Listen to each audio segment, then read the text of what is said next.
Hello अर्चिप, क्या हाल चाल? तुम सब बढ़िया हो गए? मैं भी बढ़िया ही हूँ। चिंग्स का न्यू चैप्टर आ गया इसलिए वीडियो आ गई है। हमारा गोल है टिल मार्च ख़त्म होने से पहले कि 1000 सब्सक्राइबर हो जाए, और आई एक्सपेक्ट कि तुम लोग करा दोगे। हर सब्सक्राइब का बटन ही दबाना है, तुम लोग दबा सकते हो। तुम लोगों में वो क्षमता है, मुझे दिखती है तुम में वो क्षमता।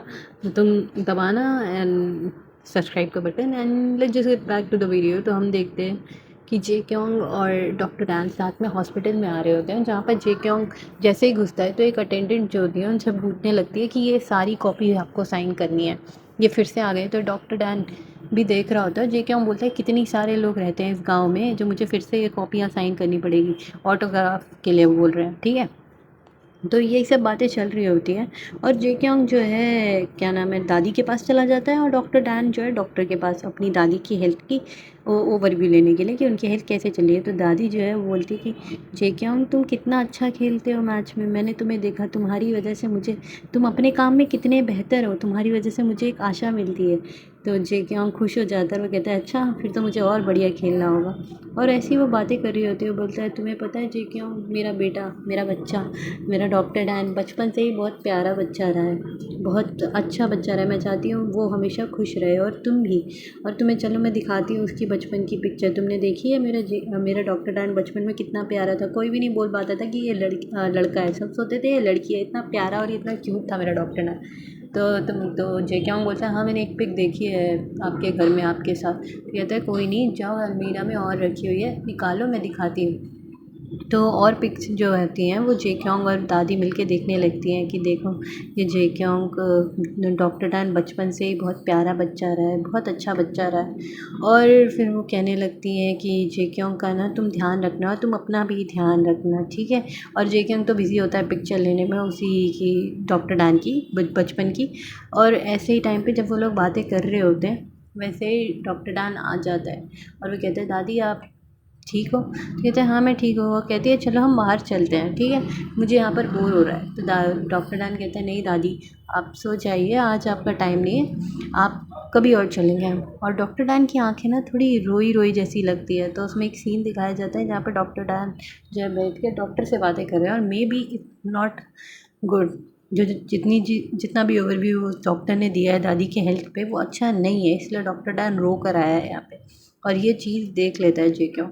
और जे क्योंग और डॉक्टर डैन जो है आप वापस आ रहे होते हैं गाड़ी में बैठ के। तो डॉक्टर डैन जो है कहते हैं कि मिस्टर जू आप यहाँ पे गाड़ी रोकेंगे थोड़ी देर के लिए। और एक जगह पे गाड़ी रुकवाता है और वहाँ पे बैठ जाता है। कहते हैं, कहने लगता है, खुद से कुछ बातें करने लगता है। वैसे ही जे क्योंग आ जाता है और कहते हैं तुम्हें लगता है तुम गाड़ी में छोड़ के मुझे अकेले आ जाओगे, मैं यहाँ पे बैठूंगा तुम्हारे साथ? तो डॉक्टर डैन कहता है कि नहीं आप मत आइए, आपकी तबीयत ख़राब हो सकती है, और अंदर जाके बैठ जाइए। तो जे क्योंग कहता है नहीं, ये लो तुम ये पहनो, कुछ उसे पहना देता है ताकि उसे भी ठंड लगे ना लगे। और वहाँ पर दोनों मिलके बैठ जाते हैं, और जे क्योंग और डॉक्टर डैन ऐसे ही देख रहे होते हैं सनसेट को। तो डॉक्टर डैन कहते हैं सनसेट कितना सुंदर लग रहा है ना, जब मैं बचपन था और कभी भी परेशान होता था तो यहाँ पे आके बैठ जाया करता था।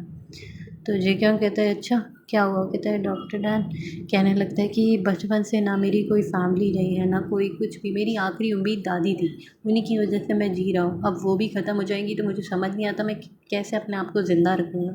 मुझे कुछ भी समझ नहीं आ रहा कि मैं कैसे कुछ करूँगा।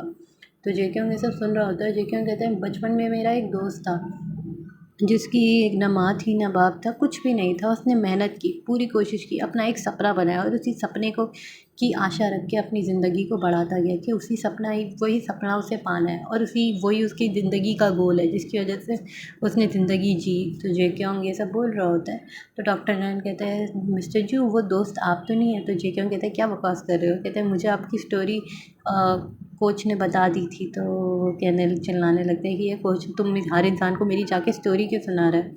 तो जे क्यों कहने लगता है कि छोड़ो, कोई भी है बात नहीं, अब क्या ही कर सकते हो। जो डॉक्टर कहते हैं नहीं उन्होंने मुझे स्टोरी नहीं बताई, मैंने उनसे पूछा था इसीलिए उन्होंने मुझे बताया। तो जे क्यों कहने लगता है तो तुम्हें लगा होगा ना मैं कितना अजीब इंसान हूँ, कितना बेकार हूँ, जो अभी मैं गरीबी में पैदा हुआ पर अभी भी 1% की गरीबी अपने पास दिखाता नहीं हूँ, कुछ भी ऐसे कुछ उनसे मतलब नहीं रखता। तो जे क्योंग ये सब बोल रहा होता है। तो डॉक्टर जैन कहता है नहीं मुझे ऐसा कुछ भी नहीं लगता, मुझे लगता है आप बहुत स्ट्रॉन्ग इंसान है, बचपन से ही आप स्ट्रॉन्ग थे, ऐसे इंसान जो मैं कभी नहीं बन सकता। इतने स्ट्रॉन्ग कि जो आपने बचपन से हर चीज़ फेस करी, मुसीबतों से लड़े और चीज़ें करिए। आप बहुत ही अच्छे और मजबूत इंसान रहे हैं मिस्टर जू। और यही सुन के जेकेओंग को अपना बचपन वाला सेल्फ याद आ जाता है कि उसे कभी बचपन में किसी ने ये नहीं कहा, और जेकेओंग का जो है बच्चे वाला रूप डॉक्टर डैन के सामने दिखाया जाता है। यहीं पे चैप्टर एंड हो जाता है। Hope you like it, do subscribe to my channel and yes, bye.